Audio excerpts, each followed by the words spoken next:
preseason is behind us and the regular season is upon us. Jake Haener, Spencer Rattler, no more reps, no more game time snaps to prove that they are QB2 material. What are my thoughts on Spencer Rattler? Is he ready for the job? Is he QB1 material? Could he very well start a game for the New Orleans Saints as early as this season?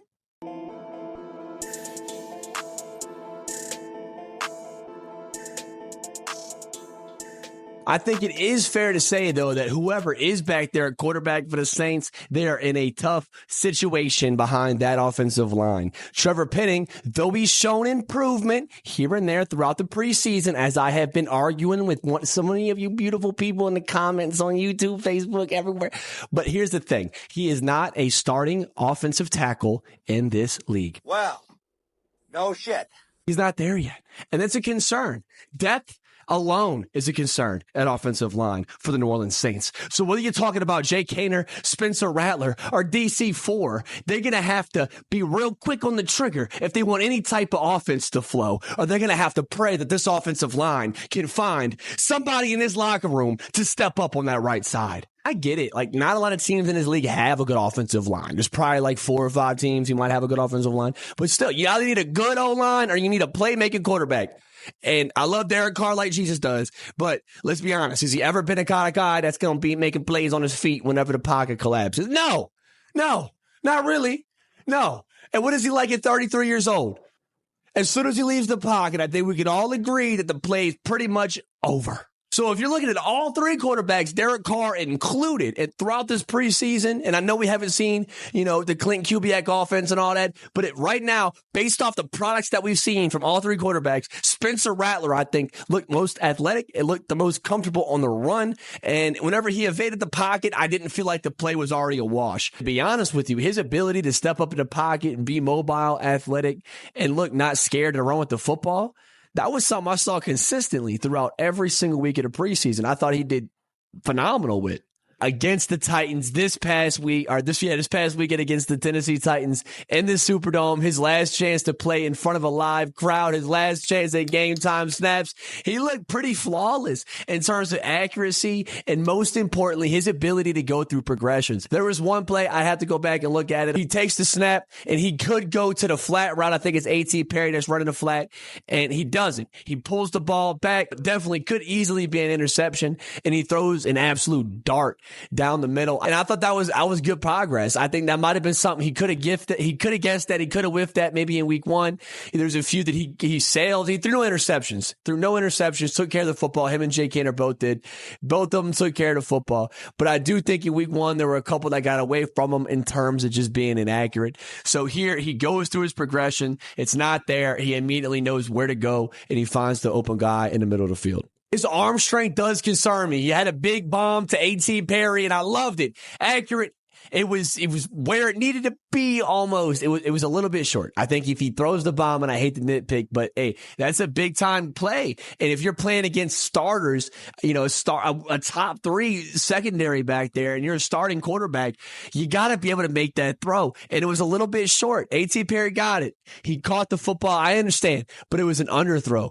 And those type of things concern me just from an arm strength standpoint about Jake Haener and Spencer Rattler. But he's been accurate, and that's also something that's improved every single week. There was one throw, I know you know which one I'm talking about, that beautiful sail to the right side to St. Brown, right in the bread basket. Oh, catches it. Beautiful pass. I don't know if Derek Carr's making that throw.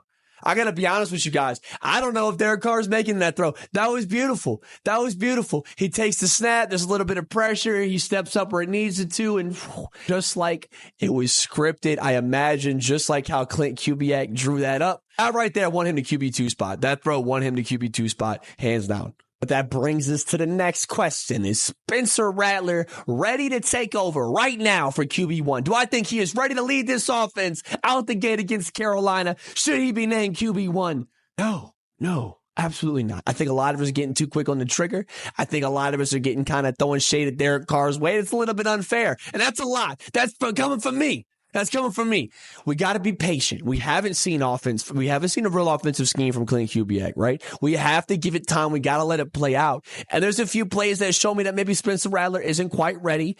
Where maybe there's a few plays where I feel like he could have protected himself.